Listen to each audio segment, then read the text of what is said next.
Hello Ratbags, it's Jade. Welcome to my Icarus first impressions. The first beta weekend is done and dusted, apparently taking #1 slot as the most pre-orders with a generous refund at any time policy. So if you want to try the game out, they're going to be running these betas every 2 weekends to see if you enjoy the game. So I've got some good stuff to say about Icarus. I've also got some concerns and a few big worries about the long-term kind of playability of this game. So leave a like, leave a comment if you agree or disagree, and let me go through what I thought about Icarus in my brutally honest opinion. Okay, for the breakdown for people that haven't caught what Icarus is, it's a co-op focused 8-player game where you will be jetting down to the planet of Icarus. Icarus has been terraformed by Earth long ago, and it was kind of quickly abandoned as there was just not really much point going there. Something went wrong, some catastrophe that stopped it.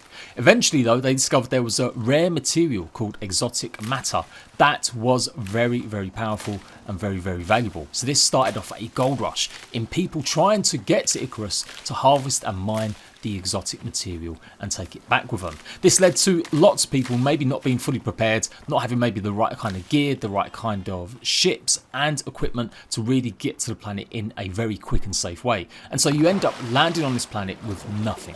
Literally just the shuttle drop that drops you in, and then it's up to you to forage and gather resources, all the while exploring a very Earth-like planet. All the while the planet kept terraforming with some subtle changes, and it does have a lot of Earth-like appearances and creatures.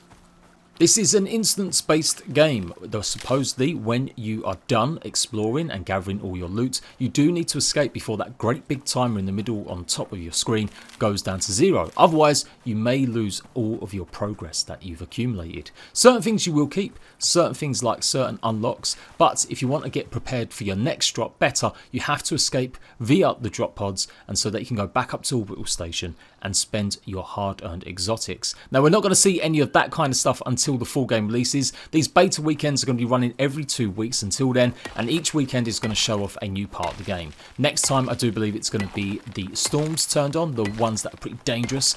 The planet has been ravaged by huge, massive types of storms that can set lightning across the ground and pretty much set fire to your bases. And then in future, they're also going to be opening up the snow biome, the desert biome, and a little bit more.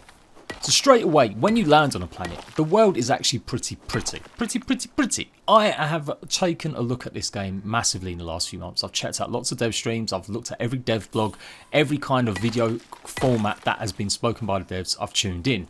And what I saw was a game that seemed to me pretty jittery, pretty buggy, and obviously it was early build versions. I'm pleased to report that when I logged in, it was smooth as butter. I didn't see any of the jitteriness, the stutterness that I'd seen that kind of put me off quite a bit, and so I'm really glad about that. But that may be down to my system, and I'm going to get this concern out of the way straight away. For people with lower tier systems, you may struggle playing this game. A lot of comments I've seen across the board, not a huge amount, but quite a few enough to leave me wondering, have stated that they have struggled to play this game. The frame rates, the connection, just various issues because their systems don't match, and the system that they want you to have is a 3060 Ti. That is the recommended if you want to play this game without any worries. That is ahead and above lots of other games. Cyberpunk has nowhere near that recommended. I'll bet that's a very special case, but I've taken a quick glance through lots of other games that are incoming, as well as the biggest games, survival games particularly, that have been out in the last few months, and yeah, it's very high. So I'm hoping that they can improve this, that the recommended specs will go lower, and so that means they're optimizing, and that's natural, that's what should happen. But so far, it might explain why some of you guys had so low FPS. I was playing on a 390. I've got a 10900K Intel 10 core. I'm okay. My system's pretty beastly.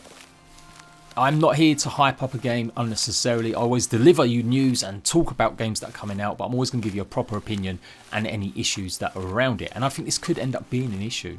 It's like a game that's been made for only high-end PC users right now. And I don't like mentioning negative stuff straight away, but I have to because I feel that's a big component of whether or not you'll get through the rest of this video deciding whether or not to buy it. Sure, you can check out the Steam pages yourself and see the minimum and the recommended, but yeah, from what I've seen across the board on social media and Discord, there are significant issues with players not having, obviously, that kind of gear, that kind of machine. So you're going to see lots of comments from big streamers saying, yeah, the game runs smooth, and that's because they have got these beastly systems. I think they need to definitely get it down lower. They cannot have a game launch where the recommended is something that's only just come out in the last year and is hugely sought after, with graphics cards just being an absolute premium. Might be a bit harsh to start off a just beta impressions video, but it is a concern. Right, let's talk about the actual game itself. World is pretty. Like, I enjoyed the atmosphere. I felt like I was on a living, breathing planet, and that's pretty hard to do. So many other survival games kind of mess this up. They're big and empty, or they just don't have a lot going on, but I felt like I was there. The wind rustling through the trees. I generally thought I was in like Northern America somewhere, exploring some beautiful forests with these beautiful lakes and stuff. I had it at max settings. Obviously that may not be shown as much because I've got recorded stream footage, but it is beautiful. It is a pretty game. The character models need a bit of work. I still feel like the actual human models are still a bit too stiff when you look at them in third person, but the first person animations are great. They're interesting enough, they're varied enough as well. Doesn't feel like it's Ark Survival Evolved where it's just simply doing exactly the same animation every single time. You do have a little bit of a mix there, which I really appreciate. The creature models are great as well. Again, sometimes you come across them where they look a bit derpy, but otherwise I would say they're pretty decent. And yeah, the foliage and the fauna, it all looked great. The level design, it felt good. It felt like the balance of sort of water and forest and a little bit open plains was good. And when the storm starts rolling in, this light showers, yeah, it was moody, it felt good. The world is great.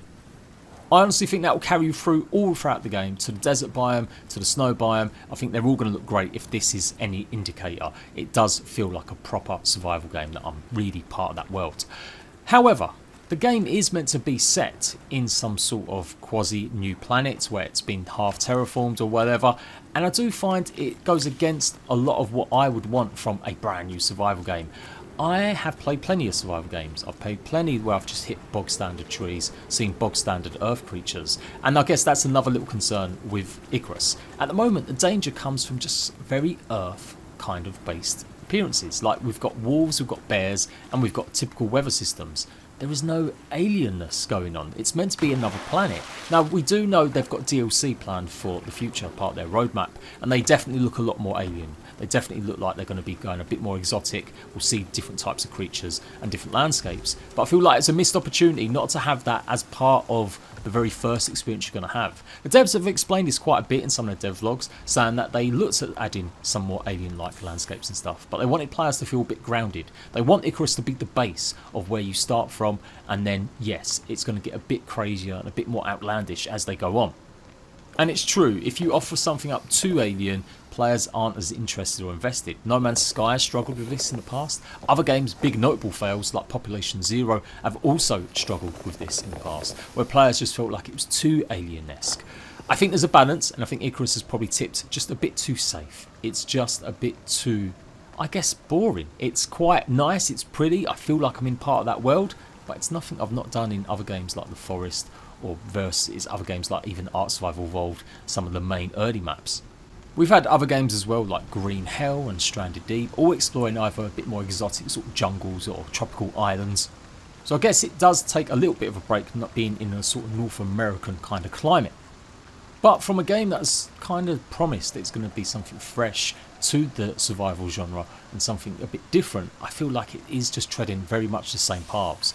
We've got lots of unlocks in this game, a huge amount in fact, and it does suffer again from the same old tropes that so many survival games offer, but it does also give you that loop, that kind of thing you want to get to the next level.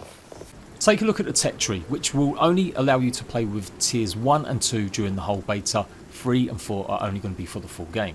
It's got pretty much the bog standard stuff you'd expect. Unlocking torches, fires, axes, bows, and then getting onto building pieces.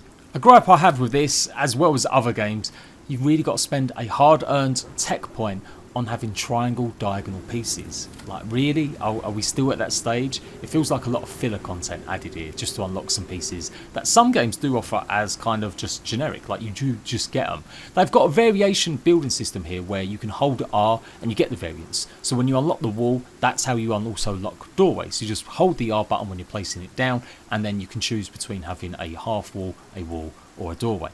I would have really liked to seen that across the board with so many of these other pieces. I feel like having to unlock all these different triangle pieces just to make your base a little bit more is pretty old school. It's like one of them tropes that comes from a lot of other survival games. I feel like we should be done from that now. Like, really? Have we really landed on this planet where I don't know how to cut a little triangle into my mesh wall? You might think I'm a bit nitpicky, but this is a survival game, and survival games are meant to give you that empowerment, that you do get better and you do learn new recipes, you do upgrade, but surely you know some basics. It feels like a system that's been brought up from like 2015 rather than something that should be fresh and new and exciting. You look at a survival genre. But for people that really love crafting and gathering and love them loops of unlocking stuff, there is absolute bundles here, especially obviously in tier 1 where it's the just most basic of items, and then tier 2 you're going to start being able to get more maybe armors and unlocking some more crafting benches, and yeah, there's a lot to go through, and the grind to get there is definitely going to make a lot of grinders happy. I felt it was still a little bit too severe in this opening beta weekend. I would like the progress to be a little bit quicker, but there's certainly better ways that you can get XP, just like other games. And so if you know what you're doing, you'll be able to farm the XP a bit quicker. Something I really liked was the talent tree. I love this. This gives tiny little buffs sometimes, or bigger buffs in instances, and it just helps improve all sorts of things. I still would have preferred it if it was a Skyrim system, where the more you hit a rock, the better you're going to become at mining rocks in the future. I like that system more, but I still appreciate that they're giving you the option to tailor make your character your own. They've got 4 categories: survival, construction, combat and solo. The combat, construction, survival, I do believe that you can earn them as a group. So you get experience, you share it, and once you unlock one, it possibly may give it to the others. I only played solo, but that's what I kind of read up, because then I did see something about solo is only experience for you. Like, if you played the game, then solo skills will only benefit you. I could have that wrong. Like I said, it's the opening weekend. I didn't maybe get to capture every part of the system that I wanted, and reading stuff up afterwards I may have just misread that. But yeah, inform me on that differently if that's the case. And it does feel like this game is definitely catered towards multiplayer. I mean, that's the whole point. It's meant to be a co-op focused game, but as we all know, so many survival games, so many MMOs, they're played by singles and solos. But yeah, I did like the fact that yes, it's got a talent system, which is far above and beyond other things, or just like the arbitrary 10 skills that you might put some points into, like arc, where it's just like move, increase speed, or melee damage. I really like that system. It's good to see that I've got something really... Some of the most important things in a survival game are the crafting loops, are the gathering loops, and absolutely Icarus nails it. I love this system of hitting the rock gradually and seeing the parts break down in front of you more realistically than other games. Something not that original. It's been done in a bunch of other games, and they've said explicitly in the past that Deep Rock Galactic was a huge inspiration. I've seen it also in other games like Conan Exiles to a degree, and various others like Valheim most recently. And so it's a good loop. Why not use that same mechanic that others have found so great? I think people will enjoy it. It does feel more realistic, it does feel good, and it feels like you're actually being there harvesting or mining something. Ores and stuff are kind of still just a little bit scattered around. I think I would have preferred seeing them a bit more differently shaped, or a different way of gathering certain things. Like, you're going to find silica, you're going to find oxide, you're going to find iron in just various little clumps. And obviously this was like the first playable space, so maybe they will be changing the orientation. Like, I expect to see more iron found maybe near riverbeds and mountains rather than just anywhere in a grass glade. And we do know that the exotic materials won't be present during these betas, and that's really what we're aiming for. So the crafting loops are good as well. The gathering's good, but the crafting itself is pretty simple, pretty easy. There's not a huge timer. You're not going to be spending 30 seconds to craft an axe like you do in Rust. So again, super positive. I love the fact that crafting is fairly quick and easy. Sure, if you're going to be crafting 200 or something, it may take maybe 50 seconds or whatever, but you can see it's relatively quick. You've got your bog standard hotbar where you put your items in, and it's got a modular build system, meaning you can place and build stuff, and you can pretty much have all of your base building parts on you rather than necessarily having to go back to a chest every 2 seconds, as long as you've got lots of points in your encumbrance. But yeah, it's a simple modular system, something again you've seen in every other game going. It does seem to borrow quite heavily from Valheim in terms of that you are going to need structural support eventually, but I do like the system UI that shows you if the colours are really matching, like nice blue, green, and then eventually it'll be red if you do get to a point where you can't place something.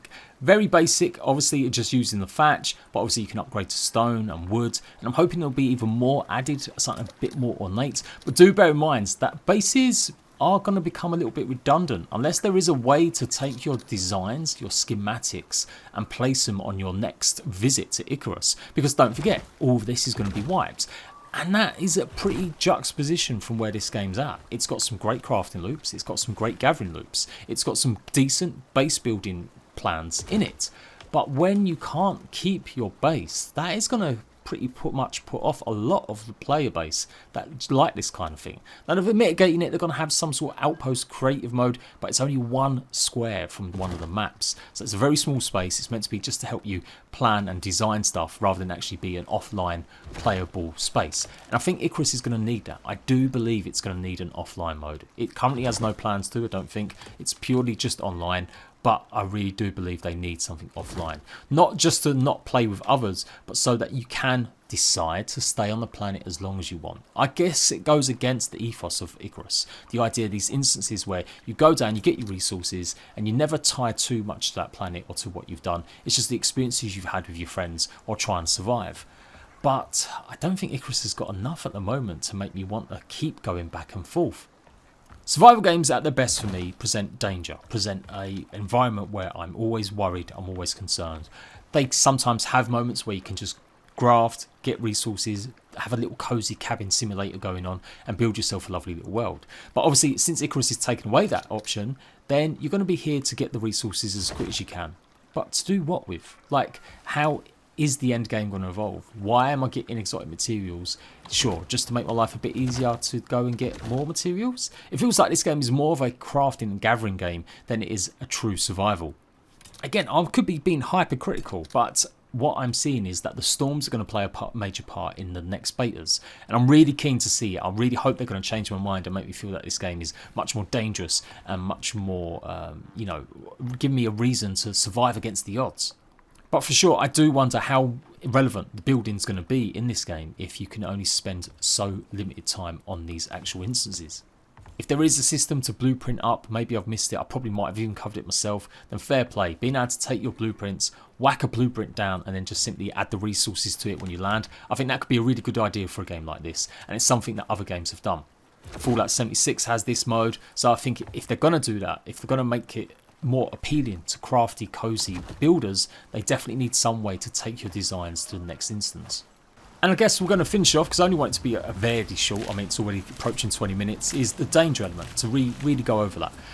Wolves and bears are the main danger in the first weekend. In the second weekend they're going to be adding on the storms that can do a lot more damage, to live to your base. And I've seen plenty of funny Twitter memes and videos of players' bases being set on fire because a player has accidentally walked over their campfire. That didn't happen to me. I probably would have found that quite interesting and funny.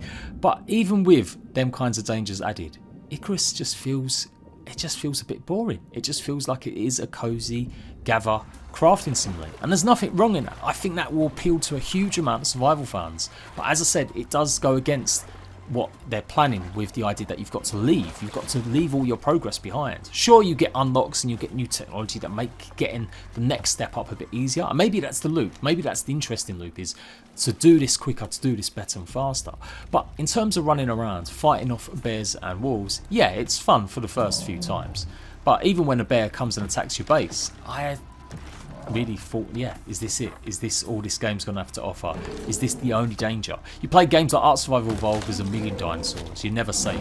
Even in Conan Exiles, we're exploring story-led dungeons and locations. There's a variety of different creatures to face and fight.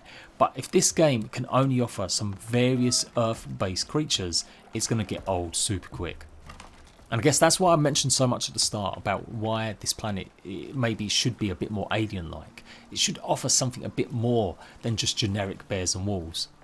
And I don't see too much in their long-term plans that are going to change that, other than buying the DLC for the game. Like, when we get the next biomes, it'll be desert and snow, so we're going to end up fighting, polar bears or snow foxes. That's what we'll be fighting in the ice. And in the desert, I'm guessing it might be something like camels or alligators for that danger. Like, it's all just a little bit underwhelming. There are some games like Among Trees which are really meditative games where you just run around, you've only got one danger being a bear, but the rest of the game is about building up your cozy cabin, finding new resources, learning how to make stuff, and that is definitely a loop that so many survival fans love. Like, I've done polls recently and people just like the building and crafting the most. What came last was PvP and danger or difficulty, and so maybe I'm just the minority, but I do wonder how much replayability is going to be in this game once you've done a few drops. Like, yes, it's good to hang about with your friends and fight off some creatures, but they need to ramp it up. Like, if you're not going to add aliens, let's have some more dangers from creatures. And it could all change with the storms. Maybe the storms will be like this next event level kind of stuff that makes me feel like, man, I want to face these dangers again. I want to be better prepared next time. I'm going to make sure my base is set up this way. I'm going to make sure I've got all the resources done in a certain way to stop me getting my base blown up by a lightning storm next time. We'll have to wait and see for that. But in this first weekend, I would say if this was the only part of the game that was available for like all time, it would get really old really quickly. There was some good crafting, there was some good mechanics of gathering, and there's definitely a pretty world to explore, but it's just pretty vanilla. It's pretty average survival. You've got all the usual mechanics of food, water, and of course oxygen, which you're going to need, which may be a bit more unique than other survival games. Not a lot have really done it that well with having oxygen, like Memories of Mars has probably come the closest. No Man's Sky, it's so easy to get oxygen, it's not even worth talking about. But yeah, the oxide that you have to go and get, yeah, it's interesting. I don't mind that mechanic. I think it adds another layer, adds another little bit of difficulty, which I like, and so that's okay with me. There are big problems with the lore and story, and so many people confused and not really getting why you can have a need for oxygen but other creatures don't, or plants don't. And I think it's something to do supposedly with that these plants and creatures have gone through the terraformation process, so their lungs don't require as much. They have inhibited a little bit of the alien-esque part of the planet. I think in future, if they do add more alien landscapes where it's really dangerous, where some of these planets are going to require more oxygen, and it becomes almost a point of increasing the difficulty levels by just having a planet that's got much hazardous atmosphere, then yeah, that could be interesting. That could be something else that elevates this game to something more than just a bog standard survival. I got a feeling I'm going to be in a minority with this kind of first impressions. Every streamer under the sun is going to tell you it's their next best survival game. And I think that's down to the drought. I think we've not had amazing, great survival games recently. Valheim's probably the biggest and only big survival game we've had that's really knocked it out of the park in the last year. And other games with their DLCs or various updates just haven't hit them same kind of heights. I felt like Icarus had talked up a big game about adding something new to the genre and making it a bit more different and a bit more unique, and I just don't find that yet. I'm just not finding anything that's really unique to this game. I guess the weather is going to be the big one, and I can't wait to try the next part of the beta to see if that is true. The last note I will say is it also does borrow heavily from other game systems. Like, we all know survival's the same. You hit a tree, you get resources, you build your cabin, you go fight off creatures as you gather resources. I mean, how different can that be? So obviously lots of games are going to be using the same systems, but they've clearly taken the Valheim food system, they've clearly devoted some time in getting the rock system from Deep Rock Galactic as well, and it does feel like they've cherry picked as many other parts from other survival games without really offering anything totally brand new. Like, there is nothing new in this game. It's maybe done a little bit smoother, a little bit nicer. Some parts of it are more rapid, and you do get a little bit more of that nice flow, like every 10 seconds, that good loop that kicks in your brain when you're playing these types of games. But there's nothing groundbreaking here. The instances have been done before in other games, maybe games you've never heard of, but certainly it's not a new phenomenon. And I'm not 100% sure it actually adds anything to the value of the game, not when it's so based around unlocking, crafting and building at the moment, with no real longevity in terms of facing dangers just yet. As I said, I don't want to be super critical, I could be over the top. It's maybe coming from a place where I've, like I said, played and covered 100 survival games over the years, and so maybe I'm a bit more jaded or a little bit more cynical, but I want something groundbreaking, I want something brand new, I want something to really go wow. Valheim borrowed heavily from Terraria in my opinion, and a couple other games, but it definitely had something new and fresh. It definitely had something more punishing. You wanted to go and explore. There was various different enemies that would attack you, and sure, after 80 hours you probably got a little bit bored of fighting off the same creatures. And maybe in Deep Rock Galactic, once you've explored the same sort of 10 missions, 20 missions that are in that game, then you maybe will come across a point where it just gets a bit monotonous. But for me, Icarus has got some work to do to show me that it's got a game that I really want to invest my time in, and I'm hoping the Storms will do that. I'll give you another impressions video after the second beta. If you agree, disagree, let me know what you feel about Icarus, and I'll see you right back soon.